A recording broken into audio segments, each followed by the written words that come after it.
Welcome. Hey, Alabama, roll tide, roll. Welcome to Tight Sports, an Alabama football megacast. How are you doing today? How are you? Welcome to Around the Herd. September 9th, and we survived the weekend. Welcome to the People's Crimson Tides Football Fan Channel. You know how special you are to me. God bless you. God bless the Alabama Crimson Tide family as a whole. Thank you for joining me today. Here we are again, successfully on the road to 19. We are locked, cocked, and ready to rock, Tide fans. And I want to take a moment real quick I hope this is not something that I just heard. I saw it on YouTube just like 15 minutes ago. I don't know how real it is. The great James Earl Jones has gone on to the upper room. Condolences to him, 93 years old. That's one heck of a run. But shouts out to all the people that have lost somebody this week, and we've lost a couple of entertainers. But James Earl Jones, I don't know why, that hit me kind of hard. I mean, from the Sandlot to Darth Vader to Conan the Barbarian to playing Jack Johnson. You get to a certain age, people are with you your whole life, and then you're like, oh, the next minute they're gone. It's been on the earth for over 5 decades, but the next minute they're gone. That's really weird. Okay, with that aside, we will move forward. God bless everybody. Now, I am fully aware that there are fans hurting all over America and the world, and there are many who find themselves searching for a college football home. No judgment. Whether you're visiting us from another SEC home, ACC home, or independent team, or different division, I extend the hands of fellowship to you right now. Won't you come? So if you need a college football team, come now. The titles at the capstone are available to you. Won't you come? If you need hope, a chance, or need to spend your Saturdays working to get into the 12-team playoffs, won't you come? Won't you come? Yes. Sometimes the spirit of Crimson Tide just hits me sometime, and I just you gotta leave the door. The door's open right now. They won't be available for long. So please don't wait forever, because once the bandwagon gets to rolling, you can't get on. It won't happen. All right. With that, let's welcome the lost masses who may have hoped for the Crimson Tide's downfall at one point. And there is forgiveness. They now realize that their raggedy squad is that they cheer for is really awful, and they're going nowhere fast. So we're going to pray for them, and over time, hopefully we can purge their sports souls in the Crimson Tide greatness and get that rot of that old team out of their hearts. So you haters, just pull on up as well. Grab a seat, do it quietly. Bring pen and paper and take notes, and maybe your program will turn into a dynasty when it grows up. Thank you all for tuning in as well. Today we're going to talk about the Matador gets hooked by the bull. We're going to do a deep dive into the muck of the game, and then I don't know about y'all, but I specialize in hiding my report card for the first 2 years of high school. These days, they be sending out. For my kids, I get a text, I get an email. If they really messed up, I get a card. They send it home paper. They send it on slips. So what we're going to do is we're going to do some early grades of the Crimson Tide by unit. And thank you all for joining me here. We are dedicated and privileged to giving you all the pertinent, relevant, and impactful information on the greatest football dynasty that ever exists. The Tide is the best to do it, the best to ever do it. So let a naysayer know. The University of Alabama Crimson Tide is always in title run mode.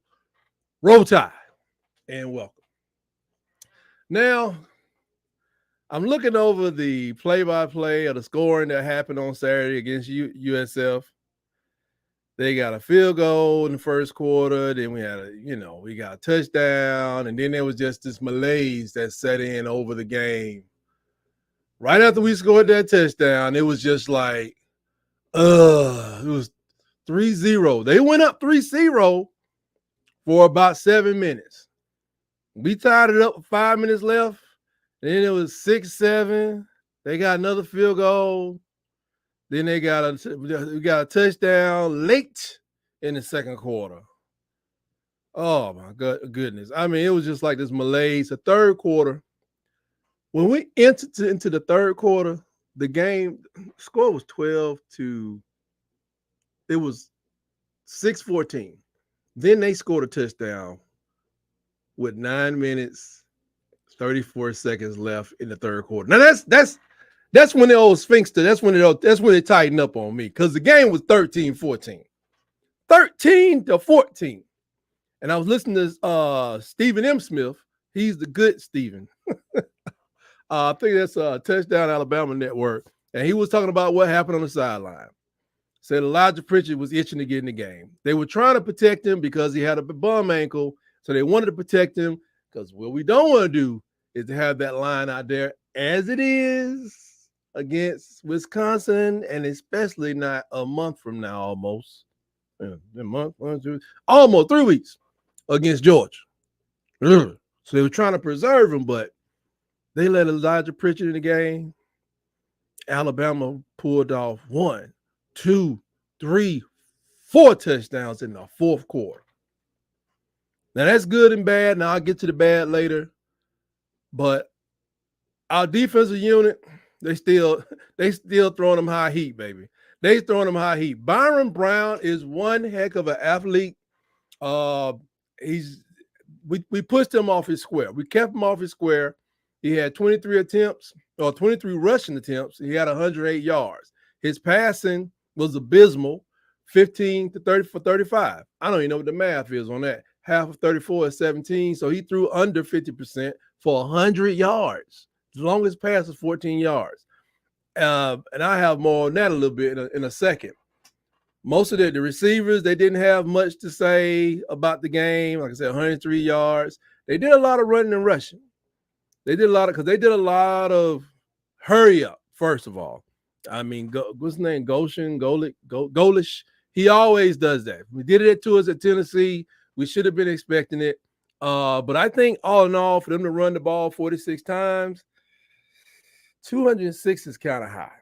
Because last time I checked, 46 is about 50, and that goes into 200. So that's 4 yards to carry. Now, here's what I'll say about USF. As I said before, USF got a lot of talent around there. You're talking about about 100 high schools in the quote-unquote Tampa Bay metropolitan area. A lot of them. From big corn-fed guys to track athletes, speed, athleticism, guys that are in shape.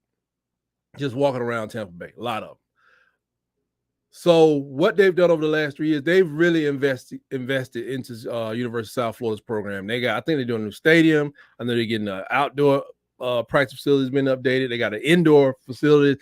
They are putting money in that program, because the word is that they may try to make a move to try to get in the ACC.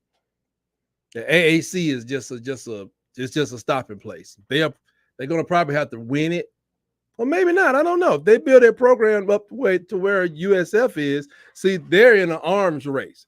USF is already in a Power Four, and UCF is in a Power Four with what's his name? Old Gus Malzahn over there. Let me see. Oh, okay. We got the King of Comments is here. Let's see what he got to say. They were tired and defeated at that point. They are on 5, and he kicks the field goal. Are you kidding me? Hey, it is what it is. For 3 quarters, we were hamstringed by keeping a young man who's learning how to play. And I mean, he's so young, he got enough film, as I'll talk about later, to learn everything. like I said, and just know, King of Comments, Travell, you'll have your turn soon enough. Don't worry about USF. You better worry about when the Crimson Tide comes running down on your team. Okay, what was I? So they're doing a lot of things over there at USF. I used to hang out down there a long time ago. Really like the school. I like it how where it's located. But overall, there were some things I want to go over that I didn't like, and I'll get to that in a little bit. But I mean, Jam Miller, he lost a fumble, but he had 140 yards. Did nobody make him drop that ball, but him. I like how we used our receivers. Jalen Miro, he was 16 for 26. What is that? That's a little bit over 50%. Need to be a little better, a lot better. But he was not. He was off his square too. He was off his square because our line was in disarray. When I mean our line was in disarray on some of the, they blitzed all night long. You remember the Titans when they said we're gonna blitz all night? That's what they did because that's what they should have done. They knew we had Proctor was out. We were talking about shifting people over. We took our All-American or preseason All-American guard, put him at tackle.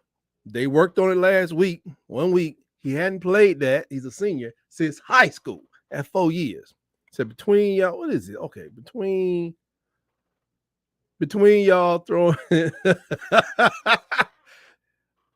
King of Comments is talking about the Iron Bowl. He said between us fumbling and us throwing and talking about Auburn throwing picks, the score is going to be 10-7. But you know what, baby? As long as the Tide is rolling, I wouldn't even care. At the end of the game, I wouldn't even care. But anyway, that's a good one. But oh, you got me on that one. But I mean, he was off his square. They were blitzing all night. And Wilkham Formby, it's not just he had penalties. He had something else going on that I'll discuss later. But I want to talk about our receivers. We spread the ball around. We didn't throw the ball that many times. We didn't complete that many. 16. Ryan Williams had 4 grabs and a touchdown. 17 years old. I will go tell my kids, you see what you need to be doing? I ain't even gonna trip. 17 years old. When I was 17, I impressed somebody, but it was not the millions and millions of Tide fans out there. It was, maybe I impressed my mama and preacher. No, the preacher, I ain't, my mom, that's about it. But Jeremy Bernard has 4 grabs for 53. I like how they used him around. I would have liked to seen the tight ends get used a little bit more. CJ did catch one. And I think we had another tight end to catch a short one. Kobe Print. We have so many receivers. I got the feeling as we went through, they kept doing this, this, I don't know what they call it, quarters, or I'm not a X and O type person. But basically, the receivers was running straight downfield. It was like being in the first, what's it called? In the elementary school, we used to play tackle football in elementary school until old boy broke his arm and they cut that out. But it's like you had a quarterback, somebody quarterbacks on both sides, and you line everybody up. It could be, I don't know, 15 people. It could be 17 people going against another 17 people. I don't even know if it was even most times. And you just say, hike, and everybody just run a route. You just run till you get open. When you run to get open, they throw it to you, and everybody, it seems like everybody in offense and defense tackles you. And that's why I never made myself available to catch a ball. It's just, it was running straight down the field, and they was sending the tight end across sometimes, and sometimes it was there and sometimes it wasn't. I think inside the pocket is what we didn't value the ball. Outside of the pocket, I think, Jay did a good job protecting the ball. Just getting to the ugly part of the game right now, the penalties. Oh, we gave them four first downs on penalties. I didn't like that. And overall, our penalties were still pretty bad. 13 penalties for 120 yards. Now, all units had penalties. I think except for the defensive linemen and the linebackers. I expect the secondary to have one or two, to be honest. It's just the way the game is called these days. 13 penalties for 120 yards. That means while you're trying to go forward to the end zone, that you've actually invited, you've allowed the team to drive you back so far, or the referee's help, back so far that you've given that team a touchdown. So to be honest, I know DC, Auburn Addicts over there, he always say I take credit for stuff. Yeah, you really, when you give up 120 yards in penalties, especially when you go over 100, you have given them 7 points. So whatever the score was, the 7 of them points belong to the fact that we got caught with our hand in the cookie jar. Did they get caught with their hand in the cookie jar every time? Oh, not by a stretch. And I have some complaints about the officiating of this game. Don't mean a hill of beans. I just want to see if everybody saw what I saw. Let's see. Jalen said we got another comment by the King. Jalen can only throw a deep ball, but he loses yards. But he uses yards extending plays. This is true. I will say that Jalen needs to. They finally in the second half. I guess they talked to him. I don't know when he was in high school, he must have done the same thing. He has a problem just throwing the ball away. I would imagine in high school he was the kind of kid that he saw people coming, he could either throw them to the left, throw them to the right, shake them out, outrun them, do all this crazy stuff, and just get used to what they call having bad habits. He has a real bad habit of being. I've seen him like not as much this year as last year, a lot better. And like I said, second half he did start throwing the ball away because they got these rules where you can just throw the ball away. And maybe he's a classic quarterback. He don't believe in just throwing the ball away. I do. But I've seen sometimes he'll run out to the left-hand side. He'll run. And because he doesn't want to, I don't know, maybe think he's going to fumble, he runs out of bounds and take not only a loss, but that's a sack given to the person, the closest defender to him, which could have been 5 yards away or 3 yards away, coming fast, but he gives it away. I mean, last year he did it a lot. He did it a lot. And I was like, throw the ball away. I mean, Bryce Young, not a problem. Boop. Catch you next down, or catch you in the next series. Hey, I catch you in the third quarter. Bryce, I am not doing that. Was he protecting his numbers? I don't know. He got a Heisman Trophy, so I guess it worked out all right. On that first drive of this game for Alabama, we had a no-huddle shotgun. It was a pass to the short left. It was caught by German Bernard, but it was a 3-yard pass. So your first thing, I believe in a friend of mine back in the day, a man LT. He said you better start out like you're gonna hold out. And I'm serious. I wanted to lay into this team hard. So the next play, no huddle, shotgun, pass, incomplete. Up the middle. I'm like, huh? Did I do that right? And I'm thinking I'm missing the play on this breakdown, but yeah, another pass. And then, let's see, where he was caught 3 yards. Yeah, it was a complete pass to German Bernard for 3 yards. Then he went out of bounds. And then we were punting. I don't even know what the first play was. Was it a run play? I don't know if it was I think they did 3 plays in a row, or they gave it to Milroe to run, or did he drop the ball? But either way, it was a 3 and out, and I was so unimpressed. I really would have preferred that they've had just really 3 run plays. This is what I do know about USF and Alabama, whoever up there got a scholarship and call himself an offensive line. You should be able to run to a 4th and 2. What does that mean? You're starting to work the body in boxing. You're starting to wear them down. You're throwing the possession of that drive was only about, the whole drive possession game time was about, it was actually 60 seconds. 60 seconds of game time. That's how long our drive lasted. And you can't survive like that. I mean, that's just not a good way to go. They'll get better. They say he's still the best running back in there. See, that's when they get disrespectful. That's when they get disrespectful because that man to the point where he is just the same size as Eddie George. That ain't his problem. But that's okay. He's on the Heisman watch list. He's on the Maxwell Trophy watch list. He's on the Johnny Unitas watch list. But people want to call him a running back. That's fine. If I lost this weekend, I would probably be hating on him too. Another drive I want to talk about. This is what I call the first quarter touchdown, oh my God moment. No huddle shotgun. Haynes goes to the left for a 21-yard gain to the USF end zone for a touchdown. But there was a penalty by Vandermark. Who is Vandermark? He played left guard. He wasn't supposed to play, but they put Tyler Booker over there, so they put him out there. He had a hole. That's 7 points off the board. I was, oh my God. I think they went on later to score in that drive, but I'm thinking like,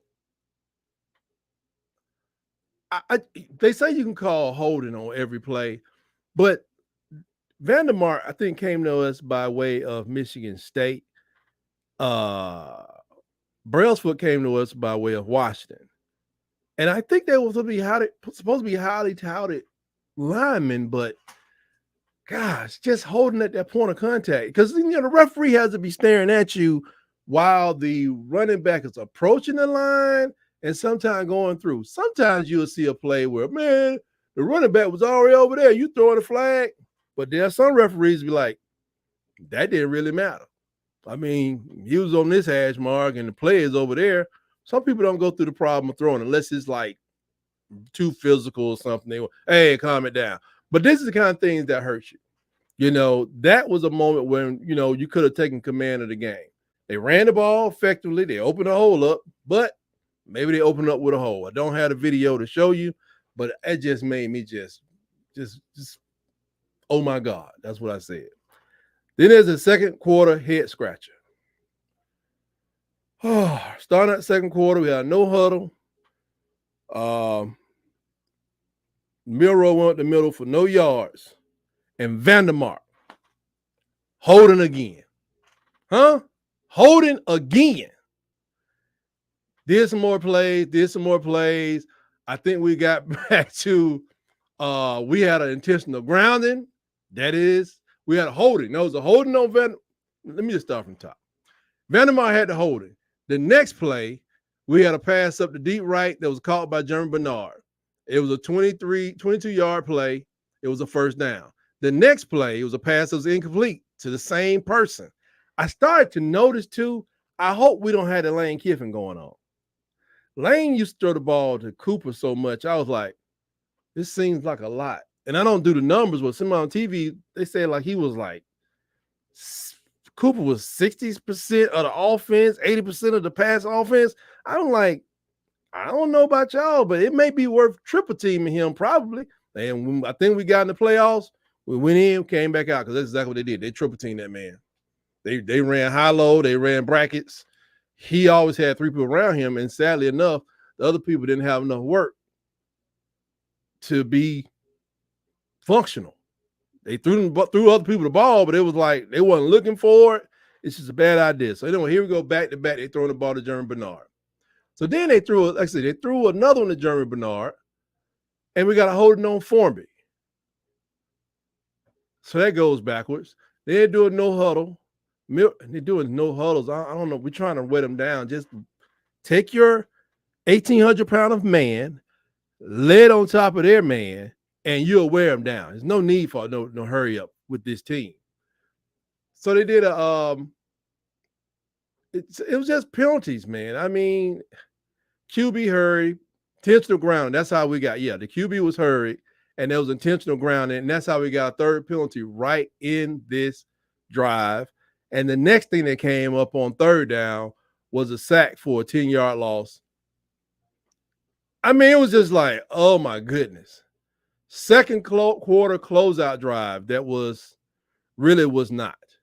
I think we may have gotten lucky and scored before this one. So we got the ball back.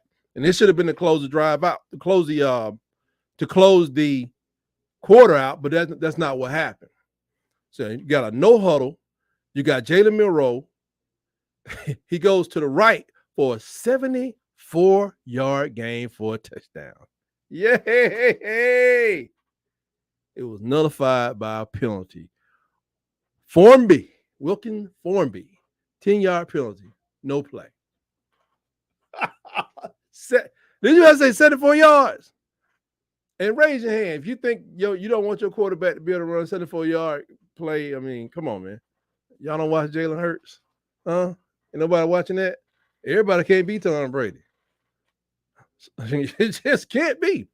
Then so we went to a no huddle, got a rush for 6-yard loss. And that's one of them things where I think they you had the ball here, you're already behind line of scrimmage. So as soon as you get the ball, you throw it to the left, to the right. I'm like, man, come on. I don't know if y'all notice. Our running backs are fast enough, but kind of like Derek, Big Derek in the league, Heisman Trophy winner. You don't want Derrick Henry. You don't want them running left and right. Not for very long.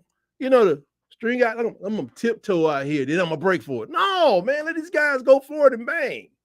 Anyway, then the next one was a shotgun, and they threw a short pass, and then we punt. We had to do a punt. We should have closed the quarter out on that play. Now, those are just the penalties that really hurt because, like I said, in the third quarter, not much happened. And let me see where we're at right now. Where am I? Bureau still best runner. King of comments. Undisciplined Alabama. They're looking like Colorado with Roll Tide Willie on the locker room. Saban would have never done that. Well, Saban, he quit, didn't he? Holding blocks in the back. I don't remember no blocks in the back. Fumbling. I was enjoying every minute of the first 3 quarters. I know you was enjoying it. What were you doing before the game started? You want to throw that in the chat? Anyway, he don't want to talk about that. I'm not even going to bring it up. Crying, probably. 76, the best rushing attack in the business. Hey, it don't even matter. It's a new day. So, I did notice early in the first quarter when I was talking about the officials. I did not like the fact that on 3 occasions, first 2 was kind of in the play, but they went low on the quarterback. We don't have the same rules in college as they have, but when you're in the pocket in the NFL, when you're in the pocket, you know, it's a dangerous place to be. On the first play, Jalen kind of got twisted a little bit, or a lot of bit, and his ankle was a little bit off. And I know how nasty people can be. If you don't know how nasty people can be, watch the Colorado State and Colorado game next week. You're going to see a lot more of that. Same thing you saw last year, trying to take Shedeur straight out of the earth. They're going to be doing all that. Travis Hunter, better be careful. I wouldn't even play that game. You better be 140 snaps on that field is a mistake, buddy, because that dude at Colorado State is a nasty individual. His team is nasty. Win, lose, or draw, you're going to hurt. So then I saw the second hit to his lower extremities. And I was like, the guy was like, he was targeting not to stop Jalen, but why would you tackle Jalen in his ankle? That's the worst place for somebody like him, around the waist. You don't want to grab him around the shoulders, but he's so big. I mean, he could pull away from you a foot, But it was the last play. And it was, I would say it's our line's fault. Wilkin Formby, he had decided, because there was nobody directly in front of him saying, hey, you, Wilkin Formby, I'm going to try to hit your quarterback. So he didn't recognize the delayed blitz. Young man, he went to help the guard next to him. As he moved over here, half a second after the ball had snapped, strong safety or somebody came right around him, and he reached back out too late. The guy went around him almost unscathed, hadn't been touched. But when he got to my quarterback, he went down to his ankle. I said, oh, they talking about this. Now, Jalen wasn't limping or anything, but I could tell he was ailing. I mean, some of he was ailing like in between the plays. Because let's be honest, man, if I was to take a helmet and roll it at your foot 3 feet away, and it hits your ankle the right way, that's just gonna hurt. It's an ailment. So I noticed these intentional plays, and I guess they don't call it, and that's fine. But I think somebody should look at the film. I hope somebody, the SEC or the AAC, what's that, American Athletic Conference? Yeah, somebody should look at the film to try to figure out what the heck's going on with those players. Game's over, can't do nothing about it. Turn the ball over 3 times. I know 2 of them were fumbles and stuff. I don't know what the other one was. There were no interceptions. Thank goodness. And I appreciate Jalen for that. Ryan Williams, he needs acting lessons. That's right. Send him to the theatrical center because he needs some acting lessons. And that's not me. I learned that from Andy Murray. Is it Aaron Murray? Aaron Murray, former UGA. He has a channel called Snaps. I was watching him. There was a couple of plays, the long, deep balls they threw, which is probably why they kept throwing them, that he may have told them. But there was a play, there were 2 plays that Murray showed on his channel, the Snaps channel. Ryan is running. That guy couldn't keep up with him. Nobody out there could run with him. Dude grabs Ryan like this, like all the way across. What does Ryan do? He grabbed him like that. The problem with that, me not being a receiver, me not being no fleet of foot at all, Murray says that he shouldn't have done that. He should have flailed his arm. He really should have.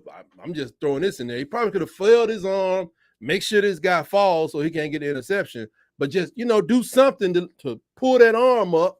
And it happened on 2 occasions that he showed on the show. And I'm hearing that it happened more than they just weren't calling the pass interferences back there. Don't know why, but somebody, the receiver coach, they should be telling them, hey, these guys are young. They come out of high school. This is what you need to do. They ain't used to nobody even being around them when they get 20 yards past the line of scrimmage. You go watch my watch the film that I've done on these guys we got coming in. And we do have 2 people have signed since I think the season started. Maybe 2 5-stars or 4 and a 5. I'll get to those later. But do film on them. I dropped some film on them soon enough. I've been waiting too long. But Ryan Williams and all of our younger receivers, all our receivers, they always need to know, what do you do? Well, I bet you that was Jeremy Bernard.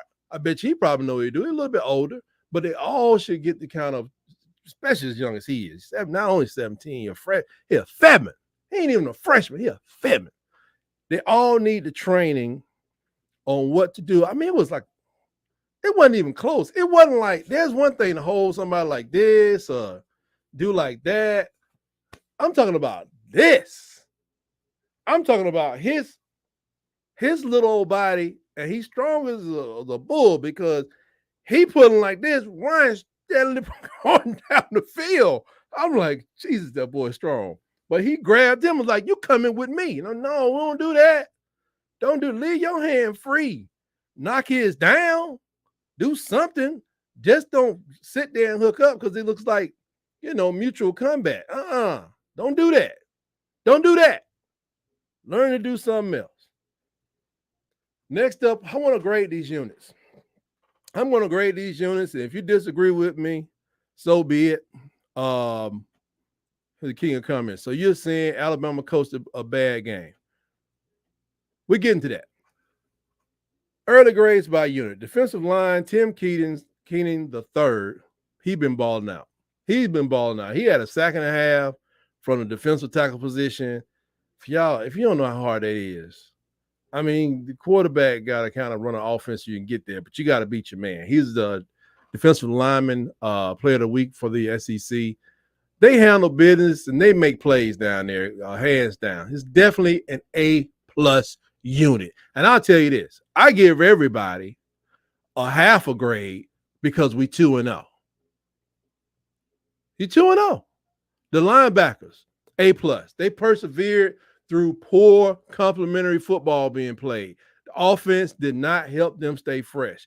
But through it all, from the first to the third quarter, they didn't give up many points, did they? They didn't give up many points. They stayed on the field too long, but they still got stops. Now, can they keep that going? Can you keep doing that all season? I don't think so. We don't need them to keep doing that all season long, because at some point you catch a cramp, you got injuries, all that kind of stuff. We don't want to do that all the time. You want to make stops. You got to get off the field, and we have to have longer than 60-second drives, especially to start the game. 60 game seconds? Come on, man. They just came off the field. You get the ball, you hold it for 60 seconds, throwing here, throwing there, and they right back off. We can't do that. But our linebackers balled out. They all balled out. I'm talking about Campbell. Oh gosh, don't get me started. Let me go back to the top. I got him. I got Jahad Campbell, Deontay Lawson, Justin Jefferson. The boys was all they was all over the place. Jahad Campbell had like 11 tackles total, 8 solo. Justin Jefferson 10 tackles, 8 solo. And against that team, that's working. You know, Lawson. I just wish Lawson would take that 0 off and go back to 32. But my boys was all over the place. They was all over the place. Just doing what they had to do. Tim Keenan also had 2.5 tackles total for loss. So yeah, my guys was doing it at the linebacker position. The defensive linemen were doing it. They were doing their job. That front seven that ain't nothing to shake a stick at. You want to be careful if you're playing against the Crimson Tide. The secondary, they made stops fast. When the guys caught the ball, they got past the front seven. They made stops fast, but they had no interceptions this week. We need turnovers from the defense. We're going to have to get more of that from them, more turnovers, because if our offense is going to give up if we're going to, as a team, give up 120 yards in penalties, that's not just the offense, that's offense and defense, then we're going to need turnovers. I give them a B-. USF's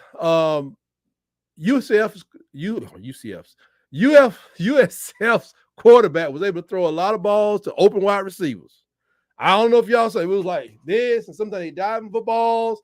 Now, like one team I was watching, people was throwing the ball and they wasn't catching them.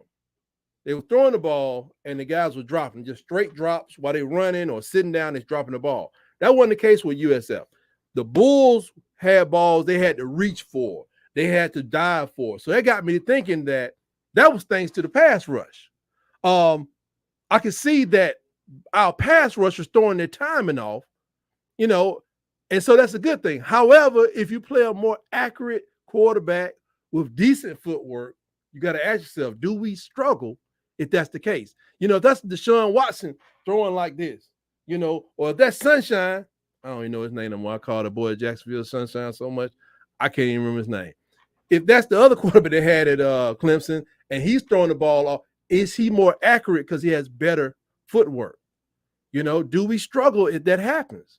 Do we win, lose, or due to fatigue? Because they're out there too much. But the good thing is it's a big unit. They're getting a lot of work. It's too many players to keep up with. Y'all know them. Red is over there, and Damani Jackson. He even got a holding penalty. You got Mbakwa. You got about, it's at least 6-7 people that's playing. Because I wonder, are they settled in a unit, or they just gonna keep rotating? Because they go from 5 to 6 DBs in a heartbeat. But it's a critical area here, and like I said, I still give them a B-. If we had lost the game, it definitely would have been a C-. But I give everybody, they would have got maybe a C+ if we had lost the game. But because we're still 2-0, I give them a B-. And this is just the early. This is not the official report card. This ain't going on the transcript. This just to say we got some more work to do. So now let's move to the offense. Now, there are many factors that have our offensive line in a pickle. Injuries. The 2 injuries that we had this week is showing no depth. Of course, we know that Proctor is out. We held out Elijah Pritchett because he has an aching ankle, but he got in the game in the fourth quarter, 4 touchdowns. Yeah, they was tired. They were tired because we did lean on them, but they got crushed in the fourth quarter. I just wish we would have done it in the third. But I understand the the philosophy. Elijah Pritchett goes out there in the first quarter, and who knows, one of those savages from USF, they shoot him in the doggone ankle, and then he's out against Wisconsin, Georgia, or beyond with a high ankle sprain. So they held him out. But Wilkin-Formby, he has plenty of film to correct whatever mistake that he will ever make again in life. And I'm not just talking about the penalty, like I said. He needs work on how to make his initial contact and, more importantly, reading the defense. I mean, this team was blitz happy. And the offensive lineman has to know that there are delayed blitzes that are coming. They're part of the game. So, like I said, don't go down here helping a dude over here and, letting your quarterback get, blown up by the guy that's passing you by. So, for now, that unit as it exists, they get a D+. Now, you can tell me in your comments if you disagree. It won't change the grade here, but I'm just making this opinion across both games. The running back, Jam Miller, fumbled the ball. Oh, he turned it over. Had a little, but he made up for it on the ground, and he made some key blocks. Now, I give them a B-, and they got to work on picking up blitzes, but here's the problem with that. If this lineman doesn't know who to pick up, why would the running back know who's coming? The running back could be more aware, maybe reading the field a little bit better than the lineman, depending on what kind of study he does. The running back may see this linebacker is leaning forward, this doggone safety is creeping up. Now, he's thinking that, you don't want to let people come off the edge. That's the fastest they can come is off the edge. So the tackle should go over here. Well, what if the tackle goes to the inside and leaves you wide open and you're on the other side of the quarterback and you got to get behind the quarterback and it's just too much. However, these assignments have to be worked on. They have to figure out who's doing what. The wide receivers and tight ends is a great group. I think the play calling could be better, but I think they may be reserving some. I'm thinking that more intricacies will be revealed over the next couple of weeks. Once we get into the, you may do some things versus South Florida that you never do against Georgia, just off speed alone. But all that'll be revealed in the next 3 weeks. Everything now seems to just be way downfield, maybe to get pass interference and maybe to open up the run game. Didn't work that well, but, you have to understand your opponents for that. And I don't know. West Kentucky, yeah, we'll beat them down the field, but USF, if Florida don't have nothing else, they got a lot of talent and a lot of talent that's got a lot of speed. You can trust me on that.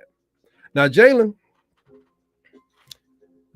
is, did I give him a grade for the receivers? I give him a B+. I do give him a B+. Need to work on their blocking on the edge too. It ain't horrible, but especially when you're small. I was just telling my son we saw some atrocious blocking during the NFL. But anyway, Jalen's not perfect. His ball protection in the pocket has been horrific. In the past game, he's not gotten in trouble. He hasn't turned the ball over, and his ability to take off is outstanding, especially with the power he has. I want his leadership skills to improve because, he has to be able to coach the squad up on the field. I know he got a lot of stuff going on with the helmets and stuff and listening to them. Maybe can't talk to his guys like he needs to, and we got to get over that because he got to get the squad coached up. If you take a hit that you wasn't supposed to take, let the guy know. But he's putting the points up. He's helping to get us down the field eventually. And I give Jalen a B-. And another thing, he is the only player that gets graded by himself. People always talking about, Jalen this, Jalen that, here, run. Okay, trust me. Saban knew it, and he showed it. Let's go back to last year. Do you want the person behind him playing?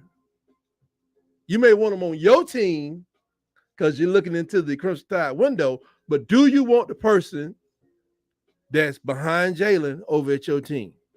Because he might be available. Special teams, Burnett punted a lot. I think he punted for 296 yards, putting in work, backing up their opponents. He's a key weapon to the defense. Field goals seem to be going well, and I really like Mbakwe doing kicks, so I have no problem with them. I give them a nice A-, and because A- because we haven't been tested yet. We're not getting a lot of, like when we're on defense on the special team side, we're not getting a lot of penalties, holding, doing our receiving kicks, so they're doing good. Now, the last group I have to look at is the coaches. The coaches as a group. Execution is off when it comes to the offense. The defense is looking like a lifesaver, but how long does the lifesaver last if you're going to suck the life out of them by keeping them on the field? The offense is not complementing the offense very well, but they are putting up points eventually. Once they weed through all the mishaps, whether it's a fumble or a penalty or a negative play, I give them a B-. I say it again. The coaches get a B-. Because we can't, they just cannot. I give the second minus is because if you mess around and lose, if you go worse than 10-2, I'm telling you, a lot of people that's working in this coaching staff not going to want to be in Alabama. It's a lot of talent because we already looking ahead to next year, and we already know cupboard's going to be a little bare. It's going to be a little bare. We're losing a lot of people. So don't squander this talent. Get into the playoff, Coach DeBoer, you and the others. Because next year it could be real worse. Now I'm gonna tell you, after Ryan Williams scored his touchdown, he does his dance. He's 17. I expect him to. Then he busted Nene, and then I think he did the running man, and then he did a moonwalk, he did a split, he did a James Brown spin around, up, down, and did the funky chicken. That's fine. He's 17 years old, and he didn't get a penalty. But when he was coming to the doggone sideline, I saw him do a two-step, I guess it was a shoulder bump, chest bump, what appeared to be another coach. So I thought that was odd. Coach DeBoer is a very stoic guy. So, I mean, we need to calm that down. So he shoulder bumped with his assistant or something, like this dude was a teenager or something. And I was like, I just won't ever get used to stuff like that. Call me the grumpy old man. You kids, get off of my yard. Get out of my grass. Call me what you want to call me. I just don't understand that. The coach is a stoic individual, so all the adults need to stay on an even keel with the coach to keep the younger emotions in check. Don't do anything now in a game that you wouldn't do in Death Valley in the fourth quarter. I don't care what the score is. Don't do anything now that you wouldn't do at the Iron Bowl, period. And please don't do anything now that you wouldn't do against UGA if you are down by 7. And after he chest bumped the dude, the running backs coach, who I think is the associate coach, head coach, and I'm laying into him kind of hard, I guess, but it's just me. He had some kind of LeBron James celebratory fist dap that they did. I'm like, that's cool. I hope he got it with everybody. That's the only thing I say. Coach, there's 105 people over there. I hope you got something with everybody. Don't be just doing it with the 17-year-old. Go work one out with Tim Keenan, Mbakwe, Jalen, Jam Miller. Everybody need to have one.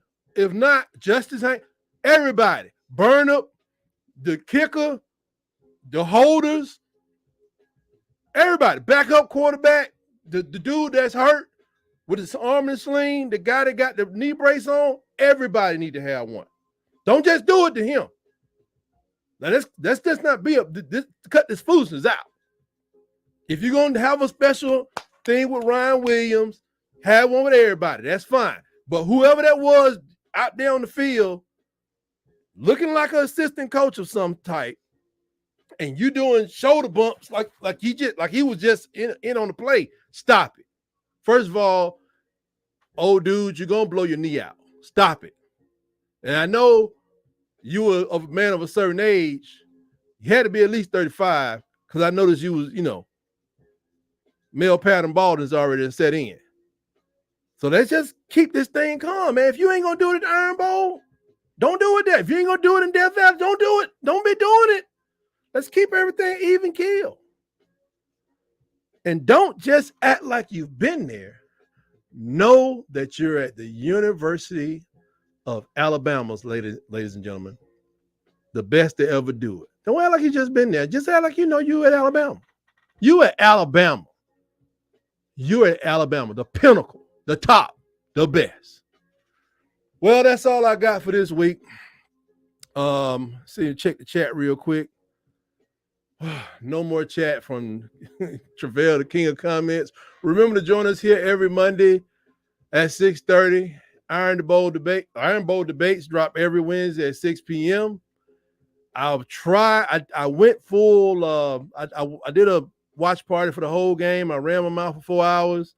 Hey, no need to watch the game alone. Watch it with me. If you're at the game, congratulations. If you're at a party watching it, that's great. But if you need somebody to be in your ear, somebody to say, well, this guy, shut up, that's what I'm here for. So check me out during game time. And please like and subscribe to this channel. Click on the little bell thing so you get your notification. And with that, we'll see you next time here on Tight Sports. And always remember, roll, tide, roll.